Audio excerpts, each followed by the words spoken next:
Alright, so in this video, I'm putting Twilio SMS and Sendblue iMessage side by side and comparing them on what actually matters if you're texting leads in 2026, which is setup and compliance, deliverability, use cases, features, and pricing. By the end, you'll know exactly which one to reach for depending on what you're looking to accomplish with your text messaging initiatives this year. So let's get into it. So first up is setup and compliance, because this decides how fast you could actually start, and it's where most people get stuck before they've sent a single message. So let's start with what it takes to get off of the ground. So Twilio sends over the carrier networks like AT&T, Verizon, and T-Mobile, and those carriers got buried in spam over the years, so they built a system to fight it that's called A2P 10DLC. And A2P basically means you have to prove who you are before they'll let you send any type of significant volume. You register your business, your legal name, your EIN, your website, and then you register each campaign, what you'll text about, sample messages, and how people opt in. It's basically a vetting process. They're deciding whether to trust you before you're allowed to actually send.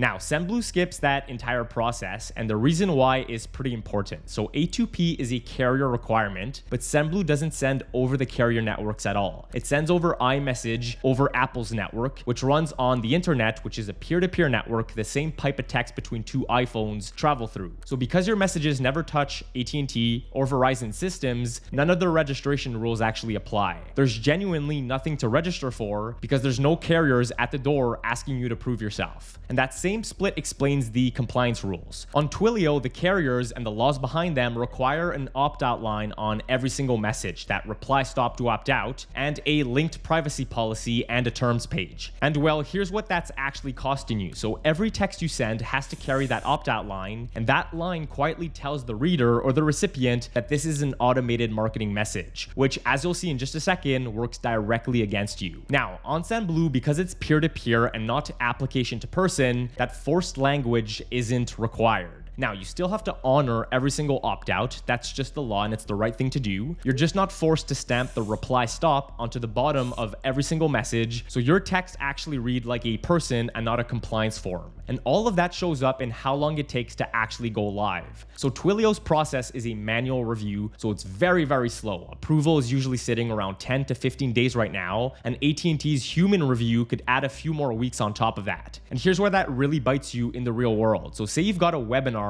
this Thursday and you need to text a reminder to the 500 people who signed up. You cannot go and start an A2P registration because by the time you're approved, the webinar has been over for like 2 weeks. That's the kind of moment where the wait actually costs you more money. Now, Sendblue, since there's no vetting to pass and no registration, they get you running in about 24 hours. You're not applying for permission, you're just turning on a phone line. So the clean way to hold this in your head is that with Twilio, compliance is the gateway. You clear the carriers first and then you're allowed to text. But with Sendblue, the relationship is the gateway. As long as you're texting people who want to be hearing from you, you just go and you text. So the bottom line, to be live this week with no approval hanging over you, Sendblue takes this round. But if you are set on sending over the carrier networks, Twilio's the standard path. You just have to be willing to sit through the entire registration process. Number 2, deliverability, and really this comes down to one question. Is your message even allowed through, and does it land somewhere a human will actually see it? So this is where the two systems are the furthest apart, so let me just go point by point. So first, how can you get flagged in the first place? When you send over Twilio, you're on the carrier networks like I just said before, and the carriers are actively watching your traffic with spam detection systems scanning for volume and your content. And then on top of that, the person on the other end, your recipient, can also report you as junk or as spam. So you've got two different types of judges deciding your fate, the carrier and the human. Now, Sendblue sends iMessages over Apple's network, like I said, and the carriers don't police that at all. So there's no system sitting there to monitor your text that you're sending. The only way that you could actually get flagged on iMessage is if the actual person you texted decides to report you or block you. So one judge instead of two judges, I guess, which means as long as you're texting people who genuinely want to be hearing from you, there's a very little chance that you could trip up on this. Now, second, what you're even allowed to say in your message. So because the carriers own the SMS networks, they also banned entire industries from texting on them, things like loans and debt relief, gambling, cannabis and CBD, and a bunch of other they label high risk, and they filter for very specific trigger words and links, so one wrong phrase could get your messages quietly blocked. So say you run run a med spa texting people about GLP-1s, or you're in lending or financing, on Twilio, that's the exact kind of thing that gets your campaign rejected or your messages filtered before a single lead even sees them. Now, Sendblue doesn't have any of those carrier-imposed industry bans or keyword filters because it's simply not running on the carrier networks. So that whole layer of am I even allowed to send this just completely disappears. And then third, the one that actually matters, when your messages does get through, which one actually gets replies? And I lead with replies here for a really big reason. So in 2026, delivered barely means anything anymore because the text could come back marked as delivered and still be sitting in a spam or a promotions folder that nobody opens. So the one number that can't lie to you is replies in 2026, because the person only replies if they actually saw you and your text and cared enough to respond to it. So I actually tested this head to head on Twilio and on Sendblue with 5,000 leads over a full year with the same leads, the same copy. The only thing I changed was the channel.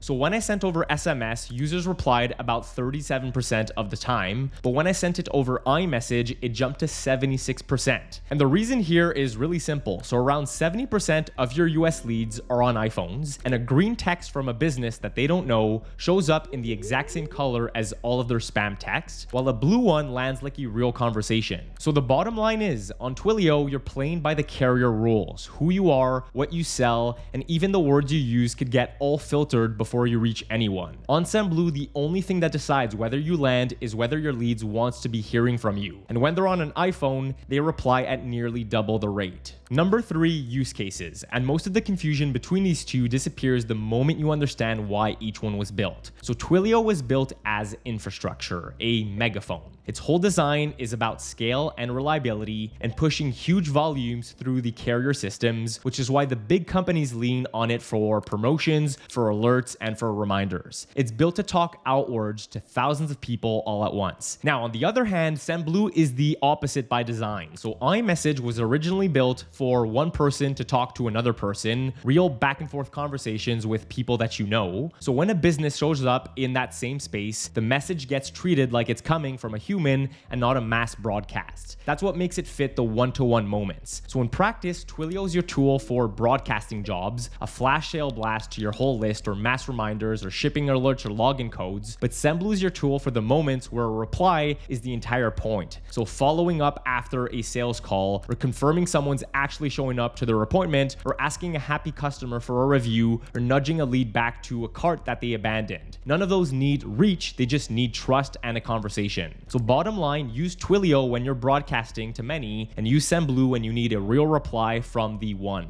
Number 4, features. And again, the differences come straight out of the two systems they were built on. So start with message length. SMS was built on an old carrier standard that caps a single text at 160 characters. So on Twilio, anything longer than that gets chopped up into multiple segments and stitched back together. And here's where that quietly matters. So when you're following up with a lead, you don't want to sound robotic, so you naturally would want to break your text up into 2 shorter texts. But the problem with that is that on SMS, that's now 2 sends that you're paying for, and the longer message could quietly become 3 even. So the format is basically fighting against you texting like a normal person. Sendblue runs over the internet, so there's no limit and no per message math. You just text the way you would a friend. Now, it's the same story with media. So picture trying to win back someone who abandoned a cart and you're trying to text them a photo of it. So on Twilio, that goes over MMS, which the carriers compress and size limit so it lands grainy and washed out, which does the exact opposite of making them want it back. Now on Sendblue though, it sends full resolution over the internet, so it shows up crisp and clear the way that they would actually see it on your website in the first place. And then there's everything that makes a thread feel like an actual conversation, and this is where it's not even close, because iMessage is a full modern messaging app and SMS is a decades-old carrier protocol. So Twilio gives you text and basic MMS and lets you send over SMS, right? But Sendblue gives you all of the iMessage suite, which is reactions and voice notes and videos, text and screen effects, group chats with mentions, and inline replies. You even have typing indicators, read receipts if you want to, edits and unsends, and all that other stuff that iMessage has to offer. And every single one of those is a small signal to your lead's brain that says, hey, this is a real person that's talking to me and not just this business trying to market at me, which is what keeps the conversation alive instead of dying after one message. And the last one everyone asks about is, can I even use this inside of my CRM? So with Twilio, absolutely and always. base. It's the default SMS engine baked into most CRMs like GoHighLevel, HubSpot, Close, Salesforce, and all of them, and they've all got Twilio texting built right into it. And this is where people assume that iMessage just can't compete with that, but that's not true anymore. So Sendblue plugs into all of those same CRMs, and it actually adds a little phone widget right inside of your CRM so that you could text a lead in iMessage straight from their profile or straight from their opportunity. And with that widget, you'll be able to send texts, send voice notes, send videos, and whatever else you want to be sending. And it also drops straight into your workflows and your automations that use texting exactly the way an SMS step would. So on the will it work where I already work, it's genuinely a tie. Both live inside your current CRM. So the bottom line is Twilio covers the basics of getting a text out of the door, while Sendblue's whole feature set is built to make a back and forth actually feel like one conversation between two people. Number 5 is pricing, and once you understand what each one runs on, the way they charge makes complete sense. So Twilio prices like a utility because it basically is one. Every single message rides the carrier networks, and the carriers charge a fee for each one that gets passed straight to you. So you pay per message, charged per 160 character segments, more for an MMS with media, and then stacked on top of that, you've got carrier fees on every single send, a monthly rental for each phone number, and the A2P registration and campaign fees. Now, Sendblue isn't paying the carriers per message, so instead of charging per text, it charges you per phone line, starting at $100 a month, no per fee message, no A2P fees, and no carrier surcharges. And that changes what your money actually buys. So say you're nurturing one good lead over 15 or 20 back and forth messages to finally close them. Well, on Twilio, every single one of those texts is another line on the bill. So the more a real conversation you have, the more you're actually paying. Now on Sendblue, each line lets you start a set number of new conversations per day, and the plan depends on your situation, whether you're reaching out first or whether they're texting you first, and how many new leads you want to be working every single day. But once a conversation is open, your follow-ups are completely unlimited and completely free. That's really the main difference with Twilio. And that difference really matters, especially if you're doing sales follow-ups, because follow-ups is where deals actually close, and you never want to be talking yourself out of sending one more message just to save a few more cents. So underneath it all, Twilio charges you for volume and Sendblue charges you for connection. So the bottom line is, for high volume one-way broadcasting, Twilio's pay-per-message model fits really well. But for ongoing conversations where you want to be following up again and again, Sendblue's per-line unlimited follow-up model is built for it. So which one is better in 2026? Well, it really depends. So if you're looking to broadcast a text to thousands of people, then go down the Twilio route because the infrastructure is there. But if you're looking to make your text message campaigns more personal and one-to-one, then go with Sendblue.